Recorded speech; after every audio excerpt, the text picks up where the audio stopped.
Happy Monday, everybody. Welcome back to the channel. Today, we're going to go over some Bitcoin prices and what has happened today with crypto as a whole. We're going to check out some key levels and see if Bitcoin can continue on down or if there is a support level where we can expect a bounce. As everyone knows, a lot of cryptos tend to bounce and follow along with Bitcoin, so I always like to keep up with it just to see where they are. Before we get over there, guys, if you do enjoy the content, please feel free to subscribe if you haven't already, and go ahead and hit that thumbs up button.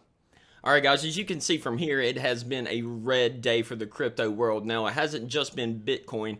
This is affecting everything in the crypto/NFT world. Now, apart from obviously a few cryptos, a few NFTs here and there, this is really going to be the overall market sentiment that we have been seeing. As you can see, we have Bitcoin US is down 1.2%.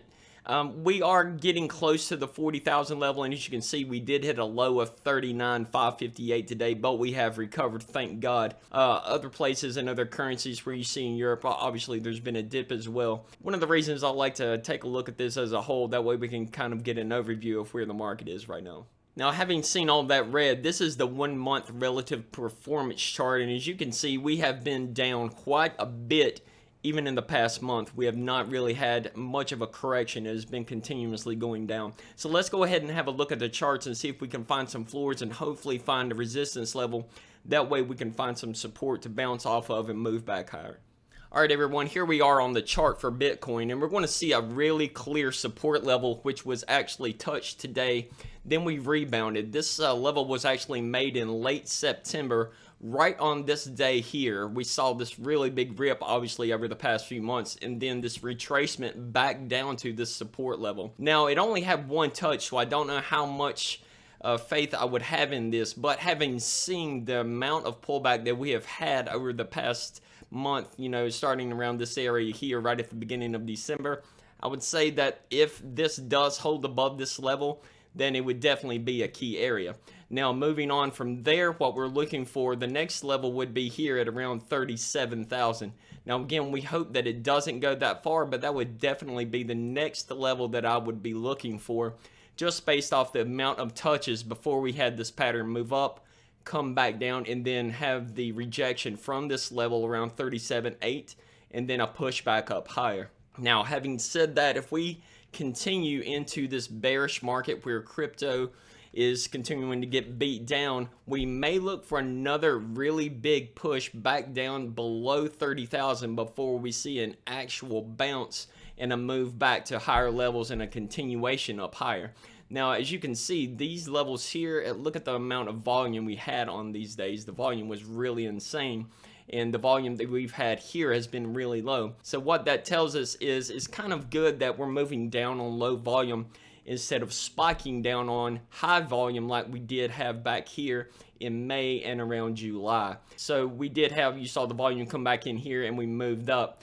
If you do see movement down, again, it's, you don't want to see it going insane. This would be our next level here. And again, I'm going to go ahead and draw this level. We'll only come back to this level if we break and we hold underneath the 37.5 mark. I'm really hoping we don't go back down to 30,000, because with that amount of negative sentiment in the crypto market, I could really see that affecting other coins and tokens as well, even if they're not directly related. We know that market sentiment has a tendency to kind of lump everything together. So, I guess it really depends on if you're in the market to look to add to your position in cryptos, or if you're looking to sell. Really depends on what you want this to do. If you have already sold when we reached this point up here around 65, 68, then maybe you were looking for a dip opportunity. If that's the case, then you can start looking for these areas to say, okay, I'm going to go ahead and add back into Bitcoin around the 39 to 37 level, maybe a small amount to tranche in to see if it bounces back up. If you're looking to continue to hold, then, and you're still holding a large amount from these areas up here, you can see we had a several day touch here around 52,000. Maybe some folks thought that this was going to move back up.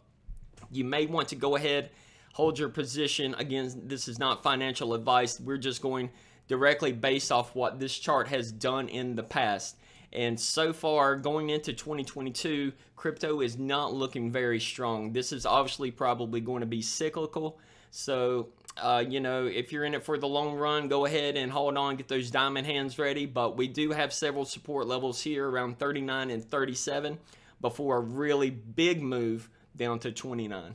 All right, guys, I hope this information was helpful. We'll definitely revisit Bitcoin and other cryptos as we see what plays out in 2022, and hopefully we'll see some kind of retracement back higher and you know, some positive influence coming into the crypto world as a whole.